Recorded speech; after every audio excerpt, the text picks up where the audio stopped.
perkenalkan nama saya Rahmi Triani dari kelas PAI 1E kelompok 4. Di sini saya akan menjelaskan tentang peserta didik dan pendidik dalam perspektif pendidikan Islam.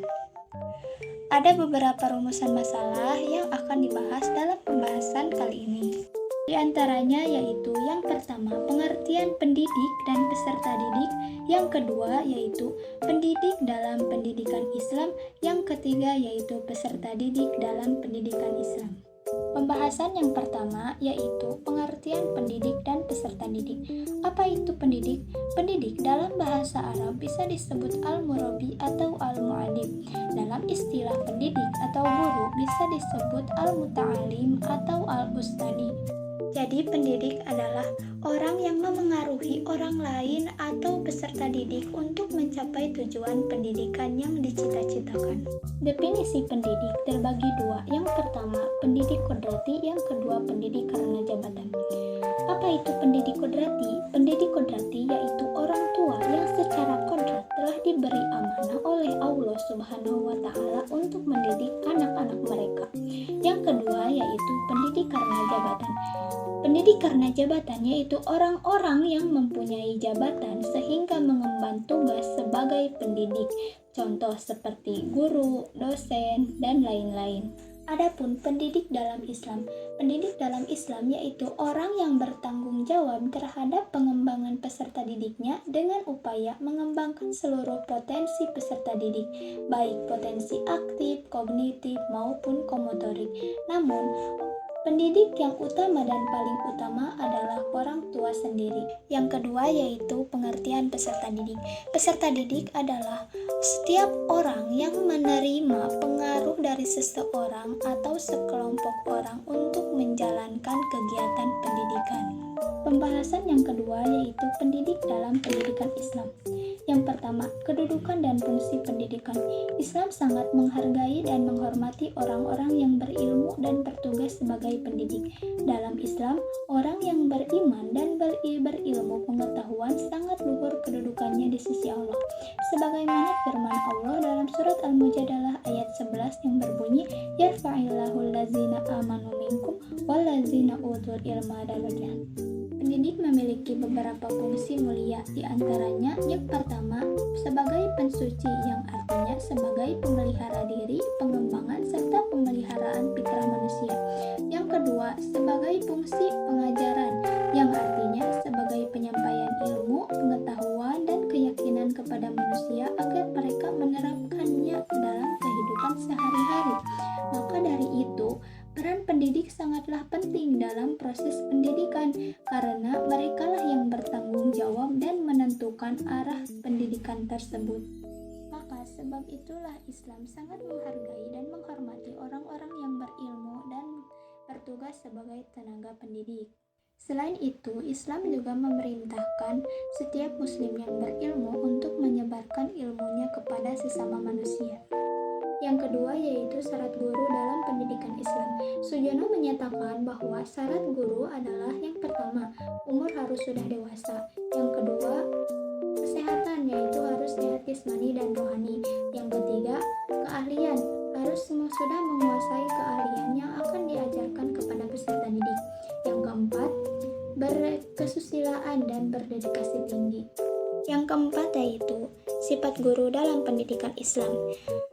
Menurut para ahli pendidikan Islam, sifat-sifat yang harus dimiliki oleh pendidik diantaranya yaitu yang pertama harus niat yang baik dan ikhlas karena Allah Ta'ala.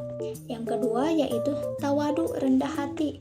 Yang ketiga yaitu khosyah, takut kepada Allah. Yang keempat, juhud, yang dimaksud di sini yaitu juhud hati.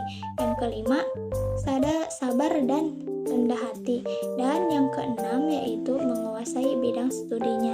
Yang ketujuh yaitu harus tetap belajar. Selanjutnya, materi yang ketiga yaitu peserta didik dalam pendidikan Islam. Yang pertama, tugas dan tanggung jawab peserta didik. Tugas dan tanggung jawab peserta didik diantaranya yang pertama, sebelum memulai aktivitas pembelajaran, peserta didik harus terlebih dahulu membersihkan hatinya dari sifat yang buruk, karena belajar mengajar itu merupakan suatu ibadah dan ibadah harus dibarengi dengan hati yang bersih. Yang kedua yaitu peserta didik harus belajar dengan maksud mendekatkan diri kepada Allah. Yang ketiga, bersedia mencari ilmu di berbagai tempat manapun sekalipun itu jauh dan harus meninggalkan orang tua dan tanah air. Yang keempat, tidak terlalu sering menukar guru dan hendaklah berpikir panjang sebelum menukar guru. Yang kelima, hendaklah menghormati guru, memuliakan dan mengagungkannya karena Allah dan berupaya menyenangkan hatinya dengan cara yang baik.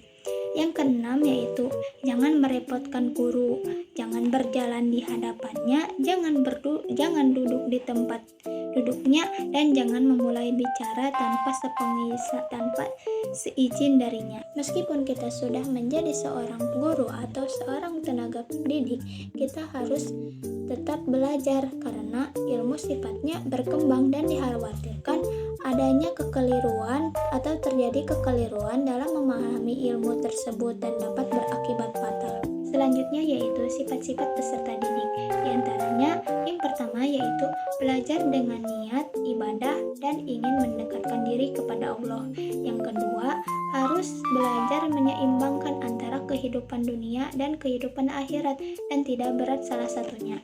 Yang ketiga yaitu bersifat tawadu atau rendah hati. Dan yang keempat yaitu menjaga pikiran dari berbagai pertentangan yang timbul dari berbagai aliran. Yang terakhir yaitu karakteristik peserta didik.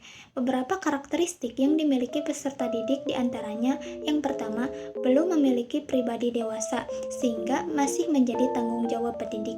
Yang kedua, masih menyempurnakan aspek tertentu dari kedewasaannya. Yang ketiga, sebagai manusia, memiliki sifat-sifat dasar yang sedang ia kembangkan secara terpadu, menyangkut seperti kebutuhan biologis, rohani, sosial, intelijensi, emosi, dan lain-lain. Kesimpulan dari materi yang telah saya sampaikan yaitu pendidik atau guru dalam Islam adalah orang yang bertanggung jawab terhadap perkembangan peserta didiknya dengan upaya mengembangkan seluruh potensi peserta didik, baik potensi aktif, kognitif, maupun komotorik. Islam sangat menghargai dan menghormati orang-orang yang berilmu dan bertugas sebagai pendidik. Dalam Islam, orang yang beriman dan berilmu itu sangat tinggi derajatnya di sisi Allah. Peranan anak didik adalah mengerahkan segenap potensi yang dimilikinya untuk memilih jalan manakah yang akan ditempuh dan dikembangkan. Di dalam perannya itu dibantu oleh pendidik agar potensi jujur bisa ditekankan dan potensi takwa bisa dikembangkan. Sekian yang dapat saya sampaikan, mohon maaf bila banyak kesalahan. Wassalamualaikum warahmatullahi wabarakatuh.